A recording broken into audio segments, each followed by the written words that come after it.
Welcome back to the podcast where we skip the textbook and dive straight into real life English. I'm Max, and I'm here with the star of our show. I'm Lily, and today I'm about to drag you through the gorgeous mess that is my day. Alarm to pillow, no tidy edits. A gorgeous mess? I love that description. It sounds both beautiful and chaotic. I'm almost afraid to ask, yet now I need all the details. Bring it on. Grab your coffee or tea or whatever gets you through the day. For the next little while, you're getting the real deal. Morning panic, office jargon, and the verbs we only trot out at the crack of dawn or late at night. Deal? Deal. I'm ready. Teach me how to survive a Monday. Or in your case, any day of the week that feels like a Monday. Okay. So the day officially begins with my phone screen lasering into my eyeballs. The alarm label on my phone doesn't say something gentle like, "Good morning." It shouts, "Get up or you're fired," in all capital letters. That's a bit aggressive. Does it work? You'd think so, but I just swipe it off. See that snooze button we have a toxic relationship. I whisper, just 5 more minutes. And I truly believe it. But those 5 minutes magically turn into 50. It's a complete time warp. I read a study that found nearly 70% of people admit to hitting the snooze button. And get this, a quarter of those people press it 3 to 4 times every single morning. Guess which club I belong to? So you're a card-carrying member of the Panic Club. But hold on. In that 50-minute time warp, you already skipped the shower? A shower is a luxury on tight days, Max. Let's be real. It's a time-consuming event. Dry shampoo is my best friend. My real soulmate, actually. It's a miracle in a can. Anyway, the kettle's roaring and I'm flinging instant coffee into a mug like it's an IV drip I desperately need to function. An IV drip of coffee. I can picture that perfectly. And for our listeners, a quick grammar note.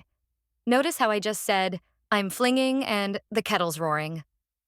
That's the present continuous tense. We use it for actions happening right at this moment or for temporary situations. When I'm in the middle of that morning chaos, everything is happening now. So, steal it, English learners. It makes your stories feel immediate. Noted. Present continuous for a play-by-play of the panic. What about breakfast? Do you at least have time for that? Barely. It's the classic fridge door debate. Yogurt or peanut butter toast? 9 times out of 10, I land on toast because the act of spreading peanut butter doubles as a strange form of therapy. Today, I scorched it a little. Okay, it was charcoal. But I just rebrand that as extra crunch. You're a marketing genius. Charcoal toast, now with extra crunch. Exactly.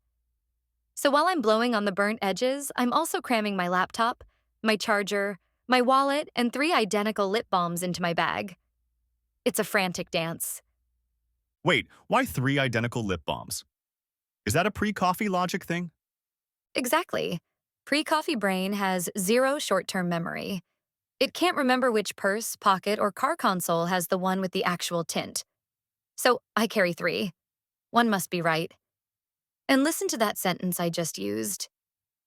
While I'm blowing on the burnt edges, I'm cramming my laptop into my bag. That's a whole sentence structure with while connecting 2 actions happening at the same time. Multitasking with your actions and your grammar. Boom. Connectors in the wild. I'm learning so much already. Finally, I burst out the door. The word commute feels way too elegant for what I do. It's not a commute, it's a battle. I'm standing armpit to armpit on a tram packed with people who also seem to have forgotten their deodorant. The shared struggle. What do you do to pass the time? I usually scroll through a news app.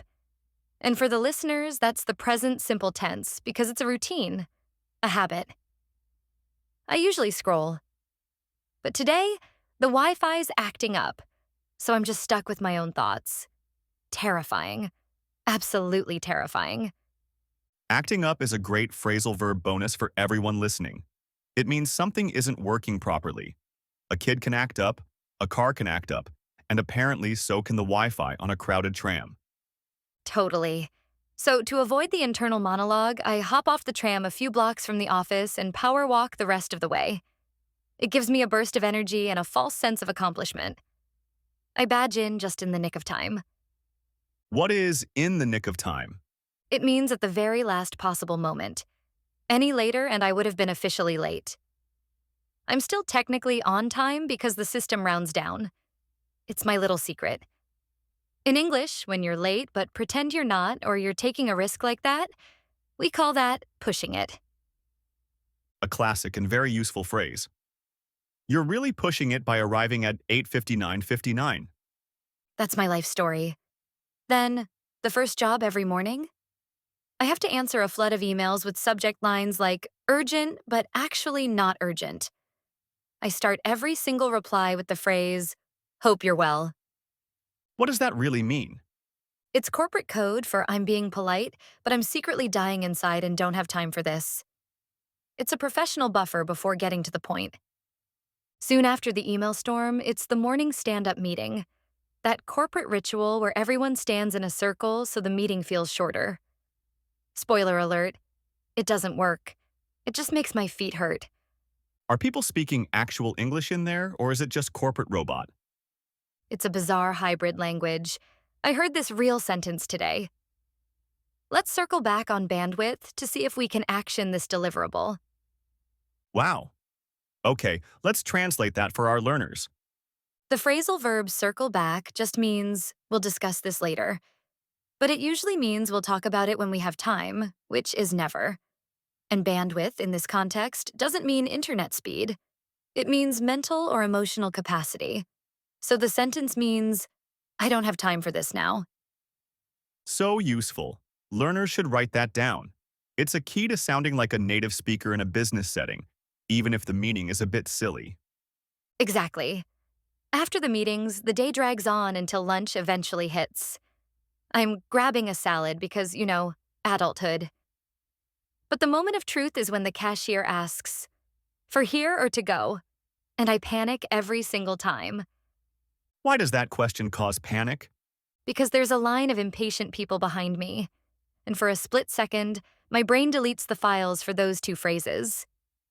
My mouth wants to say, to stay, or for taking out, which isn't quite right. It's a key lesson for learners. For here or to go just means eat in or take away. So simple, but so easy to forget under pressure. It's functional English hiding in plain sight. Then, the afternoon slump clocks in. That's the part of the day around 3 p.m. when your energy just vanishes. That's when I start bargaining with myself. If I finish the spreadsheet in the next hour, I'll reward myself with 1 square of dark chocolate. Just one square? That's some serious self-control. Most people would eat the whole bar. Moderation is key. In both diet and vocabulary, my friend. Finally, the end of the workday rolls around. I hit send on the final report, then I tiptoe out the side door just before 5. We call that ghosting when you leave without saying goodbye to anyone or making eye contact. You ghost your own office? Savage. It's a survival tactic. My day isn't over. Next, it's a grocery store sprint. I need to swing by aisle 9 for some milk. Let's pause there. Swing by is another great phrasal verb. It means to make a quick visit to a place. You can swing by a friend's house or swing by the store. You're on a roll, Lily. It's just how we talk. Anyway, I get to the milk aisle, but the sign now says plant-based milk with an asterisk. The English language is having a breakdown right in the dairy section. The asterisk is where they hide the truth. So what happens next? I grab my one item and go to the checkout. The cashier always asks, did you find everything you were looking for? And that's a trick question. How is that a trick question? Because, no. What I'm really looking for is purpose, a winning lottery ticket, and the meaning of life. But I just nod and say, sure did. Thanks. It's a real-life conditional sentence in action. If they ask you this polite formulaic question, you lie and give a polite formulaic answer. You don't tell them you were also looking for gluten-free unicorn tears. Dark humor wrapped in a grammar lesson. My favorite. I'm finally home. The first thing I do is kick my shoes off. Leggings are officially on. The day is not real until the leggings are on. I decide to whip up some pasta for dinner. To whip up something. That means to cook something quickly and easily, right? You got it. And here I'm using the present simple tense. I whip up pasta. I use it here because it's a habit, a routine for a simple weeknight dinner. While the podcast you're hearing right now is uploading in the background, it's time for a dinner vocab dump. So meta. I love it. Feed us the grammar, Lily.